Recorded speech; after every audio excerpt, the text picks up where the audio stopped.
Hello friends and strangers. Wait, where am I? I'm in my new bedroom. This is the house that I'm going to be living in for my second year of university. It really doesn't feel that long ago that I was moving into halls, and now look at me. I'm in a house. I'm paying heating bills and stuff. I never really gave you guys a tour of my bedroom in halls because I always assumed that I would have time to do it another day. And now suddenly I've moved out of halls. Whoops. So I thought I'd give you a quick tour of my new bedroom before I start this week's video. As you can see, I've got myself the attic bedroom, which means that as I walk backwards, I have to bend over like this. And yes, in case you're wondering, I have already hit my head at least 10 times. This is my first ever double bed. I've never owned a double bed before, and it's really weird because suddenly I have so much more space to move in. What side of the bed do I sleep on? Also, how cute are my bed sheets? They've got love hearts on them. Although my other bed sheets are even cooler, they have pugs on them. There is this cupboard over here that leads to a giant loft space, and I'm terrified that someone's gonna come out and murder me while I'm sleeping. Excuse me, are there any murderers in here? Just checking. But the best part about this entire room would have to be this. Look how cool this is! So yeah, I think I'm going to be very happy here. Moving into a house makes me feel really grown up.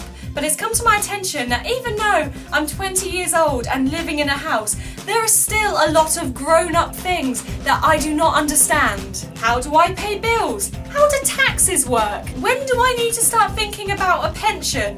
Or my credit rating? Just what does APR mean anyway? How does the stock market work? How do politics work? Because so far, it just looks like a bunch of grown-up men yelling at each other like children. Actually, I think I've just hit the nail on the head. That is exactly how politics works. How do I get insurance? Do I even need insurance? What if I fall out the window? Am I insured? When you're living in an attic bedroom and you can climb out onto the roof, you have to discuss these questions. How do I write checks? How do I pay in checks? Why do people still use checks? How do I cook things? And last but not least, I have to clean up after myself now? Oh! As you can see, I'm simply dying to learn all of this stuff. Can I go back to being a kid now, please? How are we expected to know all this stuff? What I don't get is why they don't teach this stuff in schools. Why did school waste so much of my time teaching me the things that I am never going to use in my adult life, like trigonometry and quadratic equations?